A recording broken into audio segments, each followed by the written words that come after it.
मैं चलता गया रास्ते मिलते गए, रास्ते के कांटे फूल बनकर खिलते गए। यह आशीर्वाद है भोलेनाथ का, वरना उसी राह पर लाखों फिसलते गए। हर हर महादेव। दोस्तों, स्वागत है आप सभी का आपके अपने यूट्यूब चैनल खुशहाल ज़िंदगी में। दोस्तों, महाशिवरात्रि का व्रत बहुत जल्द आने वाला है और इसीलिए लगातार महाशिवरात्रि से जुड़ी हुई महत्वपूर्ण जानकारियां हम आपको अपने वीडियोस के माध्यम से दे रहे हैं। दोस्तों, आज के वीडियो में मैं आपको बताऊंगी कि महाशिवरात्रि के पूजा के दौरान, चाहे आप दिन में महादेव की पूजा कर रहे हैं या फिर रात के 4 पहर में महादेव की पूजा करते हैं, इस दौरान महादेव की पूजा में वो कौन कौन सी अद्भुत चीज़ें हैं जिन्हें आपको अपने पूजा में अवश्य शामिल करनी चाहिए और इन्हें किस प्रकार से महादेव को अर्पित करें जिससे कि आपके द्वारा जो पूजा की गई है वह अपने आप में आपकी सभी समस्याओं के निवारण के लिए रामबाण बन जाए। दोस्तों, शास्त्रों में कहा गया है कि इन वस्तुओं को महाशिवरात्रि के दिन महादेव के शिवलिंग पर अर्पित करते ही जीवन में चमत्कारी बदलाव नजर आने लगता है और इतना विशेष परिवर्तन आता है कि जिसका वर्णन किया नहीं जा सकता। और ये सब केवल कहने की बात नहीं है दोस्तों, आप विश्वास कीजिए। महादेव के शरणागत होने के बाद आप जो हम आपको उपाय बताते हैं, पूजा विधि बताते हैं, इस विधि से यदि महादेव की पूजा अर्चना पूरे नियम के साथ करते हैं तो निश्चित तौर पर आपका दुर्भाग्य भी सौभाग्य में बदल जाता है। परिस्थितियाँ कितनी भी क्यों ना बिगड़ी हो जीवन में, वह धीरे धीरे सुधार में अवश्य आता है। तो महादेव के पूजा आराधना का जो वर्ष भर में सबसे बड़ा दिन है वो है महाशिवरात्रि का दिन। शिवरात्रि पूरे साल भर में वो दिन है जब प्रत्येक क्षण, प्रत्येक घड़ी महादेव की कृपा बरसती है। वो कहते हैं ना कि राम नाम की मोती लूट सके तो लूट, अंतकाल पछताएगा जब प्राण जाएंगे छूट। तो यह हमारे ऊपर है कि महादेव की कृपा तो आज के दिन बरसती है और निरंतर हर घड़ी हर क्षण बरसती है, इसमें लेस मात्र भी शंका नहीं है। ये तो हमारी भक्ति, हमारी साधना, हमारे विश्वास के ऊपर है कि हम कितना बटोर सकते हैं। पूरे साल भर भी यदि आप महादेव की पूजा अर्चना नहीं कर पाते हैं सही विधि से, लेकिन महाशिवरात्रि में यदि आप महादेव की पूजा पूरे विधि से कर लेते हैं तो आपको पूरे साल भर का फल प्राप्त हो जाता है। और इस बार की महाशिवरात्रि और भी अधिक विशेष है क्योंकि इसी दिन महादेव के प्रदोष व्रत की भी प्राप्ति हो रही है। शनि प्रदोष व्रत भी इसी दिन रखा जाएगा।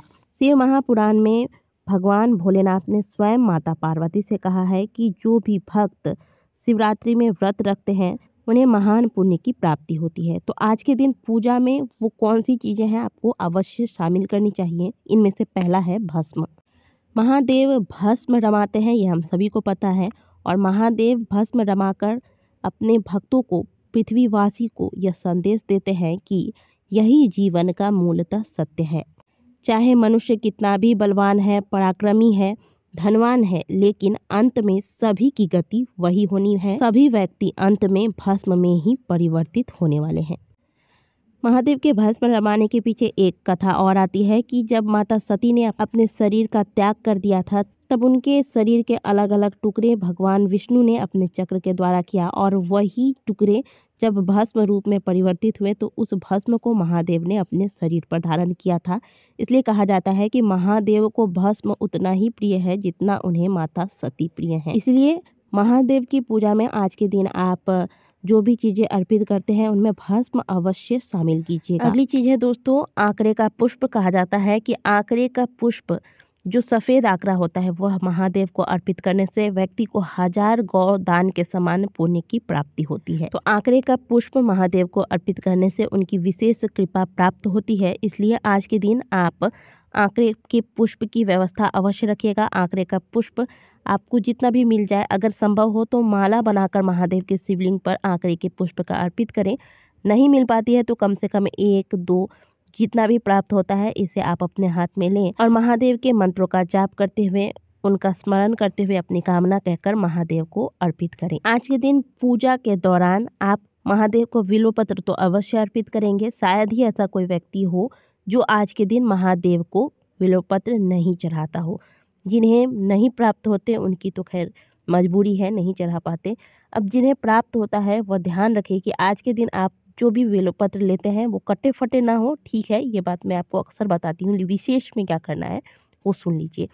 विशेष में से महापुराण की कथा कहती है कि जो व्यक्ति महादेव के शिवलिंग पर बिल्वपत्र लेकर उसमें जो बीच वाला बिल्वपत्र है, जो 3 पत्ते होते हैं बेलपत्र के, अब इसमें जो बीच वाला ये हिस्सा आप देख रहे हैं, इस पे आप शहद का लेप करके फिर यह बेलपत्र आप महादेव के शिवलिंग पर श्री शिवाय नमस्तुभ्यम बोलकर अर्पित करें। से महापुराण की कथा कहती है इस कार्य को कर लेने से भगवान भोलेनाथ की कृपा से व्यक्ति का समय कितना भी बुरा क्यों ना चल रहा हो उसमें सुधार आने लगता है। व्यक्ति कितनी भी बड़ी परेशानी में क्यों ना हो, वह धीरे धीरे इन परेशानियों से निकलने लगता है। अपनी परेशानियों से वह स्वयं लड़ लेता है। वैसे तो महादेव का अभिषेक अलग अलग सामग्रियों से अलग अलग कामना के लिए की जाती है, लेकिन सभी अभिषेकों में जो सर्वश्रेष्ठ अभिषेक माना गया है वह है दुग्ध अभिषेक। पैकेट वाले दूध का प्रयोग आपको अभिषेक के लिए नहीं करना चाहिए। आप गाय का कच्चा दूध की व्यवस्था अगर कर सकते हैं तो इसी दूध से आपको भले 2 ही चम्मच मिल रहा है, आप 2 चम्मच ही ले लीजिए, लेकिन गाय के कच्चे दूध से आज के दिन महादेव का अभिषेक अवश्य कीजिए। अगली चीज़ है दोस्तों धतूरा। धतूरे का फूल अगर प्राप्त होता है तो अच्छी बात है, लेकिन फूल अगर प्राप्त ना भी हो तो कोई बात नहीं, लेकिन फल की व्यवस्था आज के दिन अवश्य कीजिएगा। धतूरे का जैसा आप स्वरूप देखते हैं कि यह कितना कटीला होता है, इसमें बहुत सारे कांटे होते हैं। महादेव के शिवलिंग पर जब कोई भक्त यह धतूरा अर्पित करता है तो महादेव इतने प्रसन्न होते हैं कि वो भक्तों के जीवन की सभी कष्ट रूपी कांटों को निकाल देते हैं। तो महादेव की पूजा में आप धतूरे का प्रयोग अवश्य कीजिएगा। इसके अलावा तो आपको पता ही है, अक्षत, काले तिल, हरी मूंग, काली मिर्च, गेहूं, भांग, धतूरा इत्यादि इन चीज़ों को पूजा में शामिल कीजिए। और सबसे बड़ी बात दोस्तों, विश्वास के साथ महादेव के शरणागत होइए, उनकी पूजा कीजिए। मन में जरा भी शंका मत लाइए कि मैंने इस प्रकार से पूजा किया, क्या मेरी पूजा सफल होगी।